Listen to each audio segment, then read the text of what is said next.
Episode 2 begins with a scene where Kyle wants to kill Tuka because he wants to become the replacement for the legendary hero. Kyle seems very serious about his decision.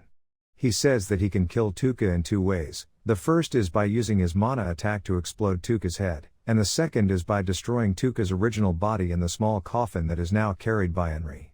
Tuka pleads with Henry to just give up and make Kyle the legendary hero, but it turns out that Kyle was just joking. He just wanted to see if Henry would give up or not, and it turns out that Henry is really stubborn. In the end, Kyle decides to fight with Tuka for the quest tomorrow. When Tuka thinks this will be okay, he immediately gets up from his bed because his life is now in danger. He wants to get his body back and return to a peaceful life like before, not as the legendary hero. Finally, he sneaks into Henry's room, intending to take his original body that is being sealed.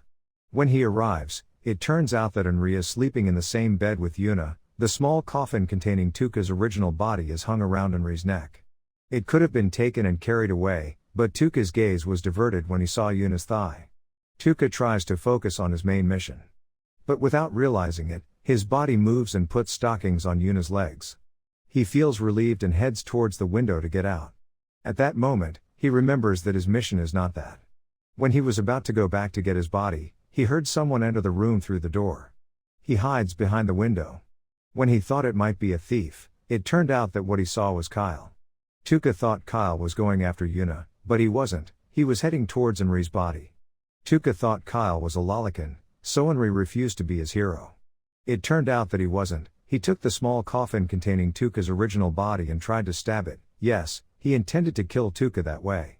When Tuka rushed to stop him, a magical light came out of the small coffin. It turned out that Henry had placed a protective seal on the item. Kyle was shocked and he quickly ran out of the room.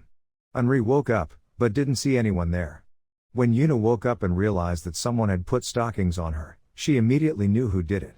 Outside the room, Tuka was thinking hard, why does Kyle want to kill him so badly? Does he really want to become the legendary hero?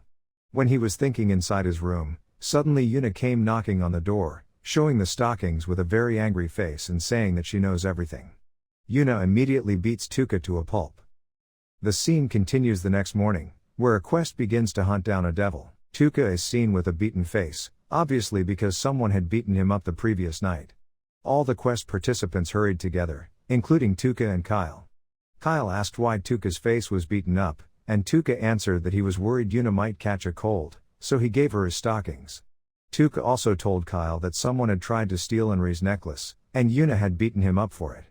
Kyle asked Tuka if the thief was caught, and Tuka answered that he didn't know anything about the theft because he left right after giving Yuna his stockings. Kyle said that he would help him find the thief after the hunt was over. In his heart, Tuka thought that Kyle didn't seem to know that he was there when the theft occurred. He also knew that Kyle was the actual culprit.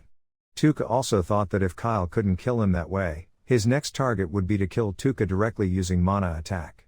Now the question is, when will he do it? Of course, when there is no one around. Therefore, as long as he is not alone with Kyle, his life will be safe, he thought. Finally, they arrived at the devil's lair. A man named Belarco said that he would separate from them and show the true face of the imposter hero. Kyle said that Belarco was a strong man who had defeated hundreds of devils 3 years ago. While they were talking, a devil suddenly attacked Belarco. Kyle said that the devil had a black head, indicating that he was a mid-ranked devil who could use magic as well as physical attacks. Suddenly, the devil disappeared, and several people were injured by its quick and invisible attacks. Some people were scared and decided to run away, including Tuka. Yuna scolded him for running away. As Tuka fled, the devil quickly chased after him and stabbed him in the heart. Tuka fell powerless. The devil thought he was dead and went after Yuna and her friends. Although he seemed very strong, Kyle was able to defeat him easily by using magic too. He chopped the devil until he was powerless and took his heart, a magic stone, as proof that he had killed the devil. While they were relieved to have defeated the devil, more devils appeared from the forest, and they thought it was impossible to defeat them all. Tuka quickly fled to the devil's lair, and the others followed him, thinking that there would be fewer devils inside. When they entered the devil's lair, they were surprised to find several devils waiting for them in front of the door. They were trapped inside when the door closed. Henri, a necromancer, used her magic to raise human skeletons that were there. At first, they looked very weak, but with more magic added to them, they became stronger against the devils. However, the magic was draining Henri's mana. Kyle moved forward to attack them while Tuka and Yuna stood frightened and hoping everything would be okay. Without their knowledge, a devil released a liquid that attacked Tuka from behind and hit his hand. Instantly, Tuka's left hand was reduced to just bones. After attacking Tuka, the devil released the liquid again to attack Yuna, leaving only her clothes gone. Shocked, Yuna ran further into the building. Tuka chased after her, and the devil chased after them. Tuka was prepared with his sword, which could change shape according to his desire. With his sword, Tuka managed to tie up the devil. When Tuka said something he didn't like, Yuna became very angry and attacked them both, using powerful magic to defeat the devil. Kyle, with his invisible body, suddenly attacked Yuna and made her faint, leaving only him and Tuka there. As predicted, Kyle took the opportunity to kill Tuka. Kyle easily broke Tuka's legendary sword with his magic. He openly declared that he only joined the legendary hero party, not as a legendary hero himself. Kyle believed that he deserved to be the legendary hero instead of Cyan. After Henri joined their party, Kyle had a plan to kill Cyan and become his replacement as the legendary hero. With his magic, he easily cornered Tuka. Tuka admitted that he was weak, but he was grateful and proud of himself. Kyle, on the other hand, wished to be someone else, even though he had a perfect body. When Kyle's magic was about to hit Tuka's head, Yuna kicked him hard from behind, sending him flying. As Kyle stood up to attack again, the devil with the strange liquid appeared and attacked Kyle's body with its liquid, causing his clothes to disappear.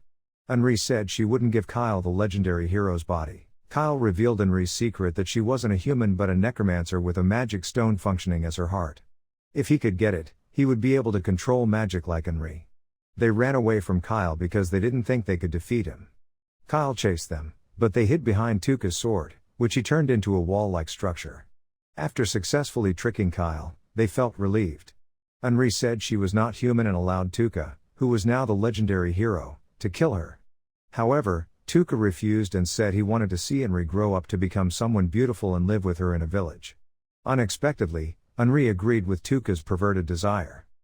Finally, Tuka had a plan to defeat Kyle by trapping him with devil attacks controlled by Henri. However, the plan failed due to Kyle's genius, who knew it was a trap. At the same time, Henri ran out of mana and felt exhausted. Tuka surrendered and offered to give Henri to Kyle if he didn't kill him. Tuka threw the legendary sword on the ground in front of him. Kyle took the sword, but when he unsheathed it, he realized it was only a replica. Tuka showed him the real sword, which was next to his feet, and the structure Kyle was standing on was formed by the legendary sword. As the sword returned to its original form, Kyle fell to the bottom of the sea. The scene continued when they returned to the village, carrying many magic stones. Yuna exchanged them for 3 million kruk, but the money was quickly taken by the shopkeeper who had been tricked by Tuka earlier. Thank you so much for watching. Don't forget to subscribe so you won't miss the part 3 of this series recap.